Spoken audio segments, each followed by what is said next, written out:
this is the products we have currently, which is we call XC20, which is a yard tractor. Yard tractors are also used currently. Not only we have them in Port of Los Angeles, we have them in military bases. We have them at steel mills, and we also have them at Ford Motor Company. They're doing the logistics back end using electric yard tractors. On the XC30 is essentially an on-road drayage truck, and that's the one being targeted to move the containers from the rail yards to the marine terminal.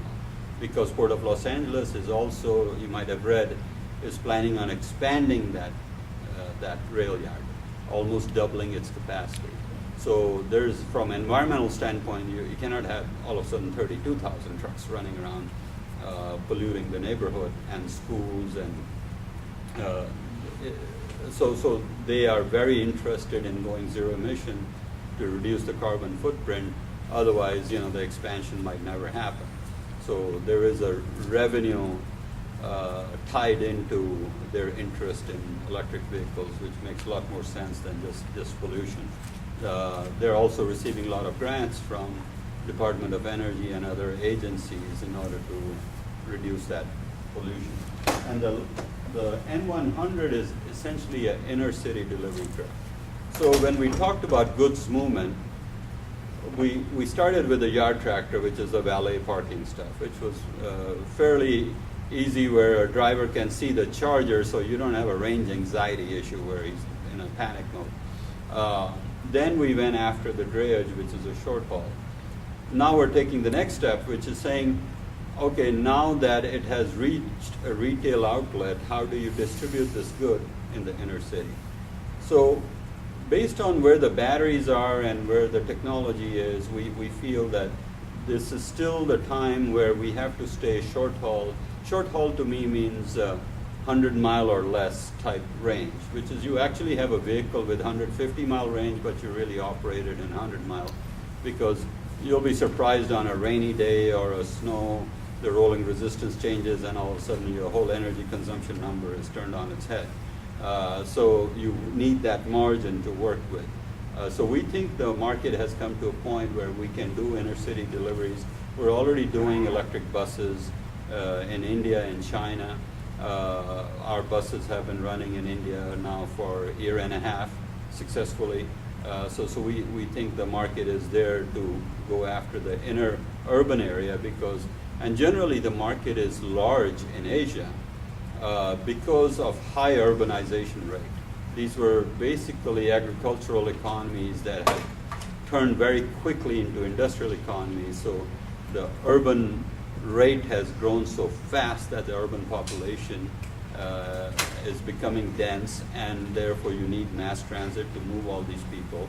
And in today's day and age, I don't think you can go with diesel buses and doing that, because you'll further complicate the problem inside that inner city. Not only you have dense population to top it off, now you have huge pollution.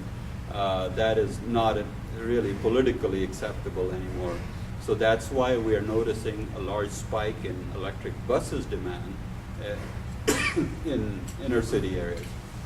So that's what we're addressing, essentially with the same drivetrain that you see here. 150-mile range sounds like a school bus to me. Yes. I would say school buses probably wouldn't put 100 miles per day. And they got a long time in the middle of the day when they could recharge, too. Exactly. So that seems like a market that... That's an ideal market. Yeah. One of the things we have to be aware of is the regulatory environment. America has opted for incentivizing, say, good behavior, So what we're doing here is sort of subsidizing or giving incentives for somebody to buy electric vehicles. What is happening in Asia, which is mainly India and China, where large population bases are, they're sort of penalizing bad behavior. So that's what discourages them. They're shutting down inner city areas. You cannot deliver goods after 9 o'clock. So all of a sudden, the operational efficiency of zero emission comes into play, where the customer is willing to pay a little bit of a premium because he has to still deliver the goods in the inner city area. And that, I think, is true in Mexico also. There's huge restrictions being placed. In Argentina, where you can't enter the certain areas after 9 o'clock with large trucks. So for electric vehicles, it still needs probably more of a regulatory environment rather than just an incentive environment. Because even today, with all the pollution at the Port of Los Angeles, there's really no regulatory nature to it. Where it's not like somebody has to buy an electric vehicle or benefits or gains an operational advantage. For example, we have discussed where if you had an electric vehicle at Port of Los Angeles, would it be possible to give him a fast lane? So rather than doing 5 trips a day, he could do 10 trips a day, moving containers because he's not standing in line. That itself is enough to justify the premium cost of the electric vehicle, and people would see that as an advantage. Where he's just doing 5 containers a day, now he can do 10 containers a day. So even simple little bit nudging could help put some value on zero emission. But today we don't have such an environment. So end of the day, we're still competing with zero emission benefits, but the buyer can change his mind over $10 difference in price because nothing is asking him to do that, you know. So that's where we feel some of, fortunately, there's a lot of political will nowadays to start to address the regulatory nature of it. But what we have identified in the meantime is the export markets because of the high diesel pricing, and that's why we started that strategy early 2010. And so 84% is export, so that's all we have to do while this develops. Or the diesel price shoots up a little bit more. Now, this is the market we're talking about, is about 1.8 million units worldwide. About 760,000 is class 7 and 8.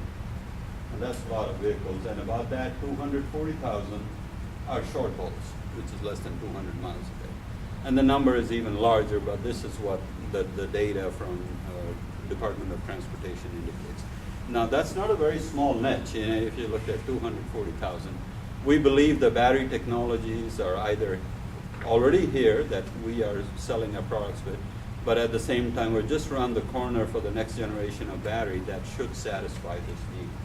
And that's why we continue to sell our vehicles or demonstrate our vehicles so to educate the customer that such a solution exists, and once we have these batteries, we can upgrade these vehicles and get up to 200-mile range.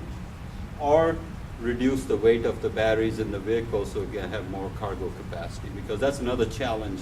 The way we're solving our problem today is by adding weight in batteries, because we don't have the same energy density as a diesel. So customer does lose, for example, if he had a 5,000-pound step van load capacity, because he went electric, that got shrunk to 2,000 pounds. Now, obviously, there are customers we can find today who can live with a 2,000-pound, cargo capacity. But that's the once we have larger batteries, either we can double the range of the step van, or give him back, another 1,000 pounds in cargo capacity, which is important in some cases. For example, everybody logically would say, isn't trash truck the best market for it? We spent a lot of time looking at trash trucks. We found that they were so sensitive to weight. Weight is money to them, and even they fight for 500 pounds of cargo. So making an electric truck for them and finding out, that they won't budge on the 500 pounds even was to carry that kind of a load, you had to put almost 4,000 pounds worth of batteries into the truck, which means they lost 4,000 pounds in cargo capacity. That was not acceptable to the marketplace.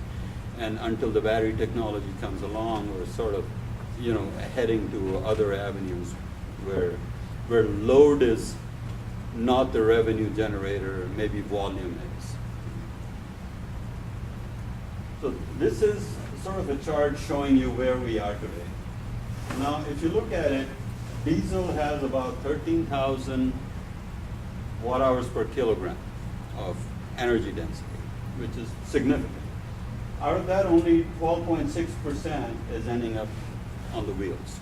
That's That's how inefficient this process is. Now, lithium is oxidation. If you were able to take a lithium molecule and oxidize it fully, you could end up with 11,680 kilograms.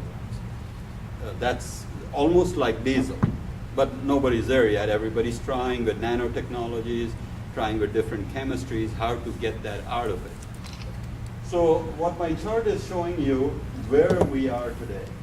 Today, lithium iron phosphates are around 150 watt-hour per kilogram. So our potential is 11,680, but that's where we are, 150.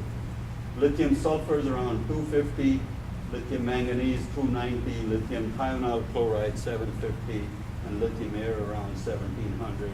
And diesel, because it only gets 12.6% to wheel efficiency, is really 2,752. If it behaved like electric vehicle, that's how many watt-hours per kilogram you would need. So you can clearly see that lithium air gets us there, that finally you would reach that point. But there's a promising technology, lithium thionyl chloride, by the way, is available in marketplace today from Johnson Controls. If you have the money, because they're selling them mostly to satellite type operations. But the chemistry is there, it's working, you can go to the website, you can buy it if you like, So we know that probably 2-3 years away from commercialization, where the cost drops, where people like us could use it.